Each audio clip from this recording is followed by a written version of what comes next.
اپنی جان رہ گئی، ایک چھوٹا بچہ رہ گیا عبداللہ، 2 سال کا. تو خیال آیا بچے کو، ابھی تقدیر کچھ اور امتحان لینا چاہتی تھی، تو خیال آیا بچے کو پیار کر لوں. بلوا لیا، اس کو سینے سے لگایا، پیار کیا اور یہاں بٹھا لیا. ان کو خیال تھا کہ اس بچے کو کوئی کیا کہے گا، لیکن ابھی اللہ کی طرف سے کچھ آزمائش اور باقی تھی. کوفی لشکر میں سے ابن الموقد ایک آدمی ہے، اس نے تیر جوڑ کے مارا تو عبداللہ کے گلے کے پار ہو گئی، یوں دھلک گئی گردن، بھی نہ نکل سکی. یہاں کلیجہ پھٹا ہے اور بچے کا خون دونوں ہاتھوں میں لیا اور یوں آسمان کی طرف بلند کیا. اے میرے رب، تو راضی ہے تو مجھے کوئی گلہ نہیں. یا اپنی تاریخ بدل دو یا اپنے طریقے بدلو، یا اپنی حیثیت مٹا دو، محمدی حیثیت مٹا دو، یا اپنے طریقے بدلو. ایک سودا کرو آج اللہ کی بارگاہ میں. اتنے بڑے مجمع کبھی کبھی اکٹھے ہوتے ہیں، احباب جمع ہے میر حال دل کہہ لے، پھر التفات دلے دوستاں رہے نہ رہے. کلمے والے بن کے رہو، محمدی بن کے رہو. ہے 12 ربیع الاول ہے اور آپ جا رہے ہیں، پیغام مل چکا ہے کہ آج واپسی ہے. بیگمات کو بلایا، ملاقات کی، روانہ کر دیا. بیٹی کو بلایا، فاطمہ، ملاقات کی، روانہ کر دیا.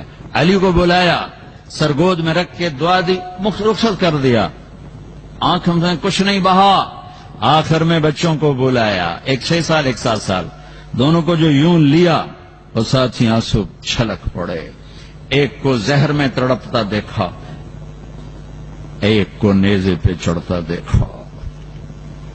ساتھ ہی ایسے آنسو ٹپ ٹپ ٹپ ٹپ ٹپ یوں بھینچا، سر چومے، رخصت کر دیا. دعا نہیں کی کہ میرے بچوں کو بچا یا اللہ. زہر کی موت بڑی اوکھی موت ہوتی ہے، اور ذبح ہونا. دعا نہیں کی،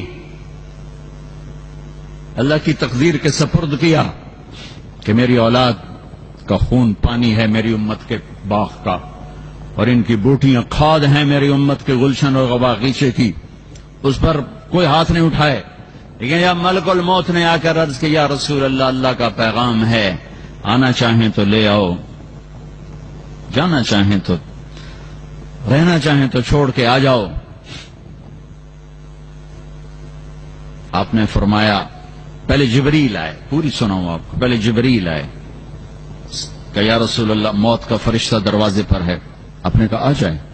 انہوں نے کہا السلام علیکم یا رسول اللہ. آپ پہلی ہستی ہیں جنہیں میں سلام کہہ رہا ہوں، میں نے آج تک کسی کو سلام نہیں کہا. آپ پہلی ہستی ہیں، اللہ نے کہا تھا پوچھ کے آنا، بن پوچھے نہ آنا، پوچھ کے اندر جانا، بن پوچھے نہ جانا. آپ پہلی ہستی ہیں، اللہ نے فرمایا آنا چاہیں تو لے آنا، رہنا چاہیں تو چھوڑ کے آ جانا. تو آپ نے کہا اگر میں اجازت دوں تو مجھے بھی لے جاؤ گے؟ کہا جی آپ کو بھی لے جاؤں گا.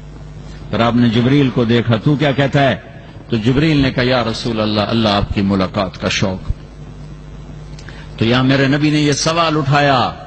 یہ سوال نہ اٹھتا تو دیکھتے آج میرے تمہارے ساتھ کیا ہوتا. یہاں میرے نبی نے سوال اٹھایا کہ جاؤ اللہ سے پوچھ کے آؤ میرے بعد میری امت کے ساتھ کیا کرے گا، میں پھر جواب دیتا ہوں. یہ کیوں نہیں کہا حسن حسین کے ساتھ کیا کرے گا؟ یہ کیوں نہیں کہا میرے گھر کے ساتھ جو ہونے والا ہے پہلے اس کا تو مجھے بتائے کیا کرے گا؟ کہ جاؤ پوچھ کے آؤ میرے بعد میری امت کے ساتھ کیا کرے گا. یہ کسی نبی نے سوال نہیں اٹھایا، تمہارے نبی نے سوال اٹھایا ہے. جبریل واپس گئے، موت کا فرشتہ کھڑا رہا. جبریل پیغام لے، یا رسول اللہ، اللہ فرما رہے ہیں ہم آپ کی امت کو آپ کے بعد تنہا نہیں چھوڑیں گے. کہا الان قرت عینی، اب میری آنکھیں ٹھنڈی ہیں. اللہم الرفیق الاعلی، یا اللہ بلا لے مجھے اپنے پاس بلا لے. اور جاتے ہوئے 2 باتوں کی نصیحت فرمائی. الصلاۃ، نماز نہ چھوڑنا، چاہے پیرس میں رہو، چاہے ہالینڈ میں رہو، چاہے بیلجیم میں رہو، نماز نہ چھوڑنا. وما ملکت ایمانکم، اللہ طاقت دے دے تو غریبوں پہ ظلم نہ کرنا، اللہ طاقت دے دے تو غریبوں پہ ظلم نہ کرنا. غریبوں پہ ظلم نہ کرنا، اللہ طاقت دے دے تو کسی پہ زیادتی نہ کرنا، اپنے محتاطوں پر، فقیروں پر، نوکروں پر، ملازموں پر زیادتی ظلم نہ کرنا۔ آخری وصیت تھی، اگر میرے نبی یہ سوال نہ اٹھاتے تو جو کچھ ہو رہا ہے یہ بہت کافی تھا تباہ کر دینے کے لیے، بندر خرزین بننے کے لیے بہت کافی تھا۔ مچھلی کھانا بہت چھوٹا جرم ہے ماں کی نافرمانی کے مقابلے میں، اللہ نے ان کو مچھلی کھانے پہ بندر بنا دیا۔ یہاں مائیں ذلیل ہو رہی ہیں اور اللہ کا عرش کانپ اٹھتا ہے، پر بیچ میں میرے نبی کی دعا ہے۔ جب جھوٹ بولا جاتا ہے، جب شراب بیچی جاتی ہے، جب جوا کھیلا جاتا ہے، جب زنا کیا جاتا ہے، جب ناحق قتل کیا جاتا ہے، جب نماز چھوڑی جاتی ہے، جب بیویوں سے برا سلوک کیا جاتا ہے، جب لوگوں کی پگڑیاں اچھالی جاتی ہیں، جب بھائی کے گریبان میں ہاتھ ڈالا جاتا ہے، جب رشوت کا مال چلتا ہے، جب سود کا پیسہ چلتا ہے، جب لوٹ مار ہوتی ہے، جب جوا ناچ گانا ہوتا ہے، میرے رب کی قسم یہ ہر گناہ وہ ہے جو ہمیں بندر خنزیر میں تبدیل کر دے۔ اس کو دعا دو جو جاتے ہوئے بچوں کو تقدیر کے سپرد کر گیا، تمہارے لیے ہاتھ اٹھائے، میرے بعد میری امت کے ساتھ کیا کرے گا؟ جواب آیا ساتھ دوں گا، پھر کہا اب ٹھیک ہے، اب ٹھیک ہے، اب ٹھیک ہے۔ ساتھ دینے کا مطلب یہی تھا، ایسا عذاب نہیں آئے گا جو انہیں بندر خنزیر بنا دے، جو ان کی شکلیں مسخ کر دے، جو انہیں صفحہ ہستی سے مٹا دے۔ پھر چلو یہی بات ختم ہو جاتی، نہیں نہیں نہیں، میں تمہیں آگے لے جاتا ہوں، یہ میدان معاشر ہے، یہ جہنم کی چیخ و پکار چنگھاڑ ہے، یہ جنت کی مہک ہے، یہ پل صراط ہے، یہ ترازو ہے، اور جہنم آ کر ایک چیخ مارتی ہے، سارے مرد، ساری عورتیں، سارے نبی، سارے فرشتے زمین پر گر کر کہتے ہیں نفسی نفسی نفسی نفسی نفسی نفسی، یا اللہ جان بچانا، یا اللہ جان بچانا، یا اللہ جان بچانا، ماں، بیٹی، بیٹا، بھائی، بہن، بیوی، نفسی نفسی، اور میں تم کیا چیز ہو؟ ابراہیم علیہ السلام کہیں گے یا اللہ کسی کا سوال نہیں کرتا، میری جان بچا۔ عیسیٰ علیہ السلام کہیں گے یا اللہ کسی کا سوال نہیں کرتا، میری جان بچا۔ موسیٰ، عیسیٰ، ہارون، یوشع، دانیال، زکریا، یحییٰ، سلیمان، داود، یعقوب، یوسف، ابراہیم، اسحاق، اسماعیل، لوط، شعیب، صالح، ہود، ادریس، آدم، شیس تک سارے، یا اللہ میری جان بچا، یا اللہ میری جان بچا۔ ایک آواز آئی، ایک درد بھری فریاد، ایک نوحہ، ایک دکھی فریاد سنو گے، یا رب امتی امتی، یا رب امتی امتی۔ یہ کون ہے؟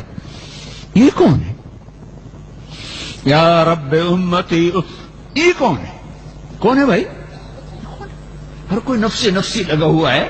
میری ماں نے مجھے پہچاننے سے انکار کر دیا ہے، میری بیوی نے مجھے پہچاننے سے انکار، میرے بچوں نے مجھے باپ ماننے سے انکار کر دیا ہے۔ یہ کون ہے؟ امتی امتی، یہ کون ہے؟ وہ آواز ایسے چھائے گی کہ ساری آوازوں پہ چھا جائے گی، لہذا لوگوں کو دیکھنا پڑے گا کون ہے۔ ارے تمہیں پتا ہے وہ کون ہے؟ وہ محمد مصطفیٰ ہے صلی اللہ علیہ وسلم۔ آج ان کے ہاتھ اٹھے ہوئے ہیں، جھولی پھیلی ہوئی ہے، یا اللہ میری امت، یا اللہ میری امت، یا اللہ میری امت۔ اللہ کے واسطے امت بنو، اللہ کے واسطے امت بنو، اپنی ذات میں سچے بنو، جھوٹ نہ بولو، دیانت سے چلو، دھوکہ نہ دو، سچائی سے چلو، فراڈ نہ کرو، حلال بیچو، حرام نہ بیچو، سچ بولو، جھوٹ نہ بولو، پیپر کے لیے کسی لڑکی کو دھوکہ نہ دو، پیپر کے لیے یہاں کے لوگوں کو دھوکہ نہ دو، ٹیکس بچانے کے لیے جھوٹ نہ بولو، ساری کائنات کو آگ لگا دو ایک سچ کی خاطر، پوری کائنات کے خزانے ایک پلڑ میں رکھ دو تو ایک سچ اس سے زیادہ وزنی ہے، وزنی ہے، وزنی ہے، وزنی ہے۔ میرے نبی نے فرمایا، صحابہ نے پوچھا یا رسول اللہ کیا مسلمان بزدل ہو سکتا ہے؟ کہا ہو سکتا ہے۔ کیا مسلمان بخیل، کنجوس، شوم ہو سکتا ہے؟ ہاں ہو سکتا ہے۔ یا رسول اللہ مسلمان جھوٹ بول سکتا ہے؟ کہا نہیں، جھوٹ نہیں بول سکتا۔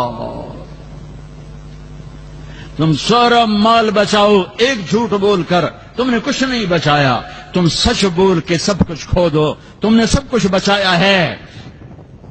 جس دیس میں رہتے ہو، جہاں کی روٹی کھاتے ہو، جہاں کے نفع اٹھاتے ہو، جہاں کے پاسپورٹ والے ہو، اس کو دھوکہ مت دو۔ پورے یورپ کا یہ درد ہے کہ یہ ہندوستان، پاکستان، بنگلہ دیش والے یہ جھوٹ بولتے ہیں، یہ پیپر بنانے کے لیے لڑکیوں کو دھوکہ دیتے ہیں، یہ ٹیکس چرانے کے لیے ہیرا پھیری کرتے ہیں۔ مت کرو، ان حکومتوں کی نیکی دیکھو تمہارے ساتھ۔ ارے جانور سے نیچے نہ جاؤ۔